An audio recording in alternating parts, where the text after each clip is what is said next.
Alright, just finished making another cursed thumbnail. Time to record. Who goes there? Shell? No, tell me more.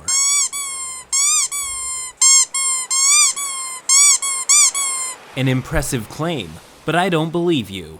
What's so special about it?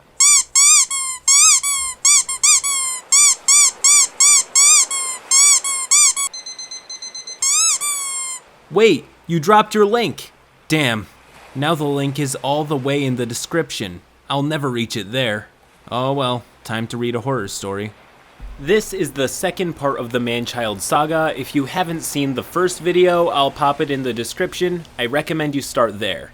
But with all that aside, roll post. After the end of my D&D campaign, a few months passed, and the pandemic was at its peak. Everyone was stuck at home.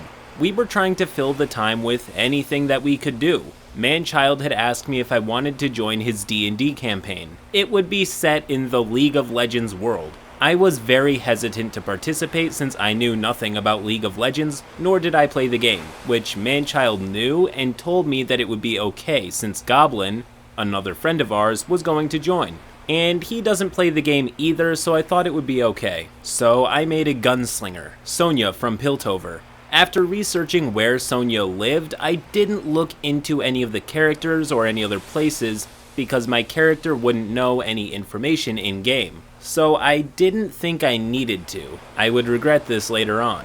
Before we started the session, Manchild asked me questions about my character. Knowing he hated backstories, I thought I could make a simple backstory.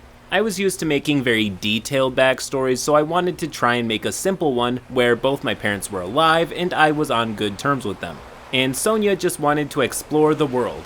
But before the session started, Manchild sent me a paragraph where Sonia had stolen blueprints of a gun from her father and ran away from home. This was not how I wanted the character to be, but it was too late to change them, so I just sucked it up and left it. Little did I know that Manchild completely changed Goblin's backstory, changing his personality entirely. If you didn't know anything about the League world during the session, you were left confused by everyone else's reactions when a character came in. People would be excited, and Goblin and I were just confused about who they were. He would do this for almost every session, bringing in the all-powerful characters to talk to level 1 low-life people. Everyone at the table understood that these champions would be around, but they didn't know why they were speaking to some kids who didn't know any better. I had a hard time keeping up with the new NPCs that were coming in every single session, and I couldn't remember who was who. I didn't understand their importance in the game because it was never properly explained. I felt like I was being punished for not being knowledgeable of the world or the game, even though I was told that it would be fine. This is an unfortunate but classic example of what happens when you run any game in an established IP. However, in this game, the established League of Legends characters seem to be front and center rather than the players, which will totally lose anybody who doesn't know all of the League characters and the lore. Honestly, this is a bit of a miscommunication on the DM's part, but depending on how the rest of the game went, this particular sin is forgivable. Unless, of course, most of the game was a glorified fanfic of Manchild's favorite League characters, in which case the DM completely falsely advertised and built this game to fail. Given that there is still plenty of story, I'm going to assume the worst. Roll post. We were also making a world-changing decision at level 2. It felt like we were altering an entire society before we even hit level 3, and being asked advice on warpaths, being invited to balls and events with high government members. No one was part of that world in their backstory, so I couldn't understand why we were being asked this so early on in the campaign. Even though I was a gunslinger, I wasn't allowed to have a gun, or so I had to find one in-game. But he made making or buying guns nearly impossible. Actually, all magic or higher power weapons were way overpriced and didn't matter how much the party collected. We couldn't afford anything. His sessions ran for 4 hours, and I recently started a new job that sucked. I left work super tired and just overall drained. Since I had to eat dinner and head to the session quickly, I often felt sleepy as it got later in the night. I asked Manchild if we could finish 30 minutes early rather than the whole 4 hours. He told me that because no one else was complaining, he didn't want to do it. So for the rest of his campaign, once it hit 10 o'clock, I was completely asleep in my chair. And he said he felt bad, but he didn't do anything. And I felt like it was rude to leave before the session ended. Manchild didn't know how to balance combat encounters, and he would make the enemies super powerful, and often, half the party would be unconscious or at super low health. We also didn't have a dedicated healer and couldn't pick everyone up quickly. He always said that he would fix it, but of course he never did. And a lot of the time, the next combat would be worse. There was one session that I was unable to attend due to some family stuff. I learned that my character was getting arrested. For what, you ask? Simply getting off the boat. Then we proceeded to be in Piltover for 2 weeks in-game, unable to do anything because we were waiting for a player's parents' ship to come to Piltover. Once we were on our way out, that's when my father went missing. I was utterly torn. As a player, I wanted to keep playing Sonia, but Sonia, the character, would not leave her mom in a time of need. This DM sounds unprepared at best and malicious at worst. Given the way he treats OP, I'm just not under the impression that he cares about other people that much, especially if you consider the events of the last video. Anyways, we're just wrapping up this story and then we can get to the grand finale. Roll post. Speaking of the parent boat, Shadow and another player, Kitty, they were a gay couple, and this was the first time their characters were going to meet Kitty's parents. Now, I should mention that Manchild is not gay, and he often didn't know how to deal with characters who were. So when we met Kitty's character's parents, they began to yell and get mad at them for not being able to have grandchildren. This upset Shadow, as this was his last straw from not being able to do anything, always thinking he would die every combat, and now getting yelled at for being gay. He didn't want to play anymore. A week after Shadow left, Goblin quit the game for other reasons. Okay, I'm sorry. Manchild is either letting out some sort of pent-up homophobia, or he's just having a stupid moment. If you ever feel that for whatever reason your game doesn't have enough anti-gayness, be assured you don't need any more. Only weirdos are gonna miss it. But yeah, whether it was poorly intentioned or not, it was still a dumb thing to include, as you need to be careful when adding these themes, and Manchild is careless. Roll post. My last straw was when we were in the dungeon crawl. We fought a monster after monster and ended the fight with a beholder. I want to mention that we were 4 level 4 players against a beholder that was challenge rating 13. Manchild didn't read the stats correctly, and with one wrong roll that was 1 off, my character was just disintegrated. Manchild gave me the option if I wanted to make a new character or keep Sonia. I was, at this point, emotionally and physically drained. I wasn't getting enough sleep and I couldn't handle it. I was utterly lost in the game for simply not playing League of Legends, even though I was told I didn't need to. I didn't say I was leaving the campaign, but I messaged Manchild saying that I was thinking about leaving but wanted to discuss it further. If I had brought up my issues and we could fix them, I would have stayed in the game, but I never got a response. I watched him play and talk to people on a Discord call instead of at least messaging me. Even just giving me a quick message saying, "Let me think of this" would have done, but I got nothing. So, I got mad, and I sent him a long message that I was disappointed in him and that I literally saw him on call and that he could just talk to me so we could talk it out. He just said, there isn't really anything to talk about. You want out, and this gives you an easy out. I was so mad and upset with him that I just stopped talking to him. We later talked it out, and it was revealed that everyone in the party had a lot of issues with the campaign, and I decided to leave the campaign officially. This would be the end, but of course, there's more. Since our last video, a part 4 has been released of the Manchild story. Roll post. As I mentioned in part 2, Fox was going to start a new D&D campaign, and in the summer of 2020, they were finally able to play. Fox's game was set in the world of Disney's Descendants, which, if you don't know, this is what it is. Descendants is about the children of Disney's animated movie characters that live in a world of Auradon. Villains and their children of the movies were imprisoned on an island where there was no magic and no contact with the outside world. The story starts where 4 villains' kids are welcomed onto the mainland to learn to be good, hopefully. The party was split, where 4 players were villains' kids, and the other 3 were from the mainland hero kids. The hero kids were supposed to help us, the villain kids, get used to this new world and get some sort of support system. I wasn't super excited to play with Manchild again after the League game, but I wasn't running the game and I wanted to support Fox's first time running an entire campaign. They had run a few one-shots for our tabletop role-playing club and friends in their hometown, but nothing to this extent. So I sucked it up and played my fighter rogue, Haven, daughter of Shan Yu from Mulan. Before the game started, Manchild questioned my choice in class because, why would you be a fighter/rogue? You would be better off doing a monk or something. When I told him I was not changing my classes, he began to tell me which subclasses I should take so that my character would be min-maxed. I yelled at him that I would not be taking any advice from him and I would make the character I wanted. I later found out that he also tried to tell Shadow what paladin subclass he should take too, despite Shadow having more D&D 5th edition knowledge and playtime than him. Honestly, at this point, I can't tell what's worse. That Manchild feels the compulsory need to min-max and control everyone else's characters, or that OP snapped and started yelling at him, only to continue playing the game. I get it.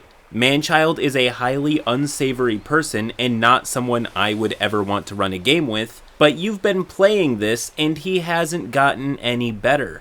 Why put up with it at all? It's just a small nitpick and I almost never victim blame when somebody is just being patient, but this is a stretch even for me. Anyways, back to the story.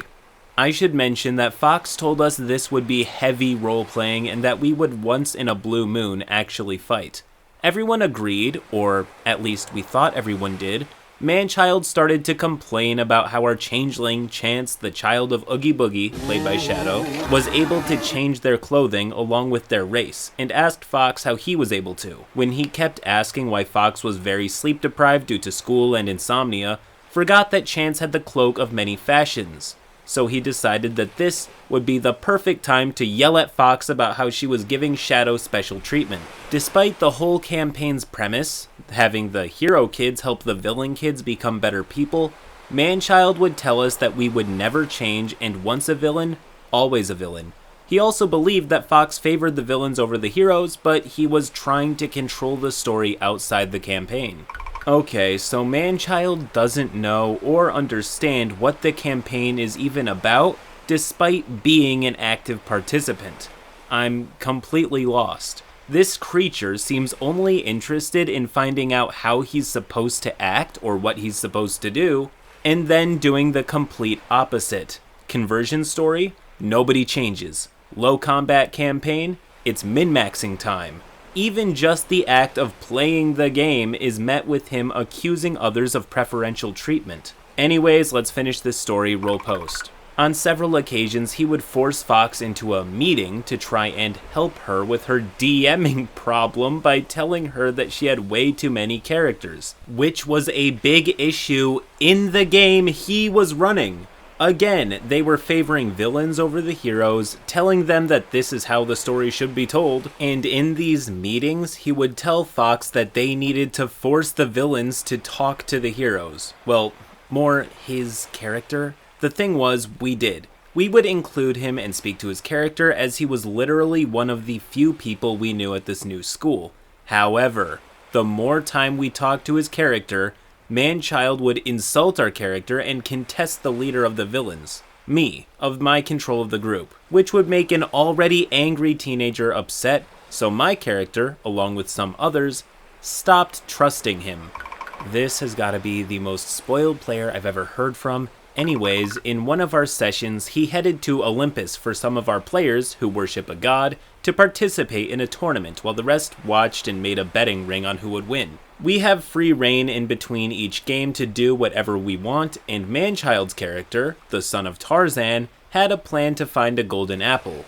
What did he want to do with the so-called apple? I have no idea, and neither did Fox, our DM. When Fox would ask him what he wanted to do with the apple, he would just say, "Give it to my family." I think it's a good time to mention that Manchild had a backstory and didn't tell Fox what it was. Once Fox learned about it, it didn't even fit with the world. It was far too gritty and edgy for the Disney-based game. He was supposed to have a better life than those trapped on the island since he could access proper food and water and everything, like the princes and princesses of the land, but he acted like he had a harder life than we did. For reference, this is also canon in the movies the campaign is based on, the villains didn't know the taste of fresh fruit until they arrived on the mainland. They also have never seen full sunlight as the island is forever dark and stormy. Manchild's character was the prince of the jungle with every opportunity he wanted. Anyways, Manchild tried to recruit the villains by offering a reward if we helped him. When we asked him what it was, he just said it was really good reward, which made my character weary and declined. He eventually got caught for many reasons. 1, we flat out snitched, like the teenagers we were in-game, and 2, the gods saw him planning on taking the golden apple. By the way, Fox told him out of the game that if he could get past the 100-headed dragon and pick it out from Discord's garden, due to the nature of the powerful apple, no mortal would be able to hold it. They would just turn to dust. He still didn't care. One of the tournament games was a horse race, where teams of 2 would race to the finish line. Since Fox had never run a horse race before in D&D, they asked Shadow, who enjoyed making stat blocks, and made these ones for them, to help them out. As Shadow's character wasn't in the race, Manchild didn't like this, and said that Fox should make their own stats for the game, and not have Shadow help them. But they already made their decisions on the matter, and that was that. The players were allowed to use magic during the horse race, as long as it didn't hurt another player or an NPC. But what does Manchild do? He uses magic, knocking several NPCs and players off their horses, damaging them. Manchild's team was eliminated from the horse race, but that didn't stop him from questioning why he was. This is just getting absurd to the point where I'm genuinely questioning how old these players actually were. I think they referenced being teenagers, but I'm not sure if that was in-game or IRL. That being said, Manchild has such little self-awareness that I'm actually questioning his sanity. He is told, you can use magic, but don't harm anyone. He harms them, and is genuinely surprised that people didn't take kindly to that. I don't know, this isn't the behavior of a perfectly well-adjusted individual, but I assume we're going to find out more as the story goes on. Roll post. After Olympus, Chance, Shadow's character, caught the attention of a goddess and was granted the powers of a paladin. When we returned to school, Chance started to use their brand new powers. Shadow misread his character sheet and attempted to use the ability to lay on hands incorrectly. Manchild called it out, and even when Fox said it was okay, he kept saying it was wrong and decided to spend 30 minutes in actual time yelling at Shadow about how he could not use that ability. We all said, again, that it was okay, that he could do it for now, but moving forward, Shadow wouldn't be able to use it that way again. Manchild just kept going on and on about how that isn't what was written in the Dungeon Master's Guide. This man loved to quote the DMG like it was the freaking Bible. He had the books pretty much committed to memory, so every time Fox wouldn't do what was written, he had to explain and talk about it right at the moment, even when it interrupted the flow of the game. This issue wasn't even a big deal. The use of the ability was more for flavor rather than a game-altering decision. After that, everyone's mood about the session drops and even causes Fox, our DM, to go mute for a while. Shadow also left the call for a bit to cool off. The last thing we ever did in a game with Manchild was when we went to Wonderland. There were Wonderland flowers that, when people smelled them, caused them to become angry and attack. So we set our adventure to Wonderland having Mercury, child of the Mad Hatter, as our guide. While we were there, it was filled with confusing areas that we didn't know how to navigate. Manchild, as well as the rest of the party, mentioned in-game that he wanted to leave as soon as possible because of how confusing it is.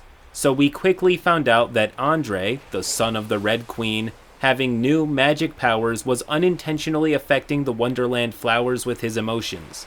Later, we found out that Manchild was upset that we didn't explore anything in the Wonderland and left like he didn't get to do anything. What I hadn't mentioned was that Andre, an NPC, was pulled from the island prison to participate in the Olympus tournaments, because one of the player characters, Arion, son of Hades, gave him powers and worships him as a god. I put worship in quotations as it was more of a father-son relationship than a god-worshipper relationship, but anyways, when we returned to the island, his mother was pissed that he was not able to not only escape her, but was able to leave the island. His life was in danger and our party felt like we needed to save him. So my character, Haven, being the leader of the group, decides that she would talk to the Prince of the Kingdom with Arion. In the game, I mentioned I didn't want too many people in the room so that we could quickly get this done before Andre got killed. While in-game, the characters seemed to disagree a little. We all understood out of game what was happening, and I thought I was good to go. So we save Andre and bring him to the mainland to practice his new power, and be watched by the party to keep him safe. I thought this would be the end of his little arc, but nope. Haven, me, and Arion's player pulls Manchild's character into a room to tell him what happened, since he didn't live with the rest of the party since the rest of us in the world believed Andre was dead. He got mad at us, saying that it was a stupid decision and that this didn't fix the problem, and we shouldn't be bringing another villain to the mainland. I told him it already happened and he was at my house as we spoke. I asked him if he thought that it was such a bad idea, then why did he have us do that? He told me that we should have just gotten rid of Andre's powers and left him on the island. Arion, Andre's god, did not want that at all. I didn't either because he still would have died with or without his powers. If he did have his powers, when under my control, they wouldn't affect the flowers anymore. Manchild still wanted us to take away his powers and told us that our decision was stupid. So, fed up with his actions and being petty, I began to mock him by saying, "Oh, I'm so sorry, Your Highness. Whatever could I do without you? We gotta listen to the all-powerful Manchild, right? It's not like we can make our own decisions without him." After that, we went quiet. And at the time, I knew he was thinking of leaving the campaign, but I also knew that Fox was waiting for one more wrong thing to kick him out. I should mention that Fox again and again, outside of the game, asked him to stop with the attitude and didn't like the way he handled situations, but of course, he never listened. Before the next session, he leaves Fox this message on Discord. "It's taken me some time not only to write this, but to find the words to use. For a short answer, I won't be joining you or the Descendants crew for the next session or any sessions afterwards. Long answer, there is no reason for me to be there since we have no purpose in the world and the fact that our actions mean nothing. In the Dungeon Master's Guidebook on page 71, it says that in Adventure, the sessions-to-session events that we players interact with includes a blend of exploration, social interaction, and combat. We have only ever had the social interaction, and even that has proven worthless in our endeavors. I'll explain a little more because I understand that you and your party enjoy the roleplay aspect of the game, and that's fine. But that is just a part of D&D. When we were told to go to Wonderland, I was so excited because I was going to see a new place that neither my character nor I really knew that well. For the first time in a while, I was excited to show up to one of your sessions and play. I'm sorry, that is like one of the worst things you could say to a DM. For the first time in a while, I was excited to play a game that you've been working really hard on and are really putting yourself out there for us to enjoy. Anyways, sorry for the tangent, moving on. When we got to Wonderland, however, we were escorted around by Mercury, told everything we needed to know, and then left. To make matters worse, Alice went around us and talked to the king and queen herself, meaning that there wasn't a point in the party talking to them since it didn't matter. You have it in you to be a great DM. I can see how passionate you are of this world and its characters, but there needs to be something for us as players to do. I know this message is probably useless, as when I leave the campaign, nothing will change, and the same problems will occur regardless since your players don't want anything other than roleplaying. But you, as the DM, need to make them use their character sheet Or what's the point of having one? Recent sessions really make me feel like no one wants me there, so leaving the campaign just makes this easier for you guys. Okay, this is one of the most dumb, self-important, idiotic rants I've ever read out loud. I'm leaving because your fun is wrong, and when everyone's still having fun with the game they like, it will still be wrong. Run the game my way, even though nobody asked for it, and I'm gone, is effectively what he said. Anyways, the story's about to end. Let me just wrap this up. That was it. Manchild never joined another session, and the game is still going strong now that everyone in the group no longer plays with Manchild. All the issues we had about the game seem to disappear with the wind. In the end, as the years pass by, I have no ill intent against Manchild. I began to realize that Manchild and I just have different playstyles where we don't see eye to eye. And being in a game where we have to interact and react to each other's decisions brings out the worst in us. He plays and DMs other games with different groups, and they enjoy it. Our group has learned to be very communicative about our issues before it becomes a problem. End post. I guess that's one takeaway. There's gotta be a group for Manchild out there somewhere, but I suspect he's going to have to do a lot of digging to find it. That being said, I have a library of other D&D horror videos for you to watch. Until then, till next time.